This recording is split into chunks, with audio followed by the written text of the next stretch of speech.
India में लश्कर तैयब का पहला बॉम्ब एक्सपर्ट, एक आदमी जो हिंदुओं से अपनी नफरत के चलते मामूली लकड़ी के कारीगर से देश का मोस्ट वांटेड टेररिस्ट बन गया था, जिसे पकड़ने के लिए इन लोगों ने 20 साल तक वेट किया और आखिरकार नेपाल बॉर्डर पर उसे पकड़ लिया गया।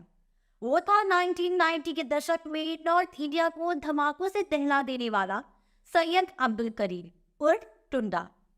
टुंडा नाम कैसे पड़ा, इसके पीछे भी एक बहुत दिलचस्प कहानी है। दरअसल एक दिन जब करीम कई सारे केमिकल्स को मिलाकर बॉम्ब बनाने की कोशिश कर रहा था तो एक एक्सीडेंटल एक्सप्लोजन में उसका एक हाथ उड़ गया था और तब से सब लोग उसे टुंडा कहकर बुलाने लगे थे। सैयद अब्दुल करीम का जन्म साल 1943 में पुरानी दिल्ली के दरियागंज इलाके में एक मजदूर के घर हुआ था। करीम दिल्ली के नजदीकी कस्बे पिलकवा में 8th क्लास तक पढ़ा था। पिता की मौत के बाद करीम की पढ़ाई छूट गई थी। करीम अपने चाचा के पास मेरठ चला गया, इस उम्मीद में कि उसे वहां पर फिर से पढ़ने का मौका मिलेगा। लेकिन करीम का चाचा उसे उसकी पढ़ाई लिखाई करवाने के बजाय उसे अपने साथ ही लकड़ी के सामान बनाने के काम पर लगा देता है। जब ये बात करीम की अम्मी को पता चलती है तो उसने करीम को वापस अपने पास पिलकवा बुला लिया। लेकिन वापस अपनी अम्मी के पास आने के बावजूद करीम की पढ़ाई दोबारा शुरू नहीं हो पाई थी।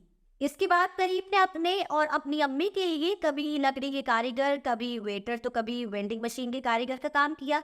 छोटे मोटे कई कामों में अपना हाथ आजमाने के बाद करीम ने साल 1983 में कपड़े का कारोबार शुरू किया था, लेकिन उसे इस कारोबार में भी भारी नुकसान उठाना पड़ा था। इसके बाद करीम अहमदाबाद अपने कुछ रिलेटिव्स के पास चला गया था। यहाँ उसने मुमताज नाम की एक लड़की से दूसरी शादी कर ली थी। इन दोनों की उम्र में 29 साल का फर्क था। अहमदाबाद में करीम ने कुछ दिनों तक कबाड़ी वाले का काम किया और फिर उसने उसे भी छोड़ दिया। 1984 में भिवंडी में हुए दंगों में करीम ने अपने कुछ रिलेटिव्स को खो दिया था, जिसके बाद उसने हिंदुओं और इंडियन गवर्नमेंट से बदला लेने का फैसला किया। करीम के घर के पास एक चूरन वाला आता था। वो कई सारे चूरन मिलाता था, फिर एक व्हाइट पाउडर मिलाता था और जब उस व्हाइट पाउडर में आग लगाता था तो उसमें छोटा सा एक्सप्लोजन होता था। यहीं से करीम को बॉम्ब बनाने का आइडिया आया। उसने पोटेशियम शुगर और एसिड के मिक्सचर से एक्सप्लोजन करना सीख लिया था। इसके बाद करीम अपने सारे से मिलने के लिए पाकिस्तान गया, जहां पाकिस्तान की सीक्रेट सर्विस ISI के एजेंट्स की मदद से वो लश्कर तैयब के लीडर हाफिज सईद से मिला और वो एक टेररिस्ट बन गया था। उसने लश्कर तैयब से इंडिया में बॉम्ब ब्लास्ट करने के लिए फाइनेंशियल सपोर्ट की मांग की, जो उसे मिल भी गई थी। पाकिस्तान से इंडिया वापस आने के बाद उसने बॉम्ब बनाने का खुद का एक नया तरीका ढूंढ लिया था। वो पहले एक एल्यूमिनियम रॉड के एक एंड को क्ले से बंद कर देता था, फिर उस रॉड में पोटेशियम क्लोराइड और शुगर पाउडर का मिक्सचर भर देता था। इसके बाद रॉड के अंदर एसिड से भरा हुआ कैप्सूल डाल देता था और रॉड के दूसरे एंड को भी क्ले से बंद कर देता था।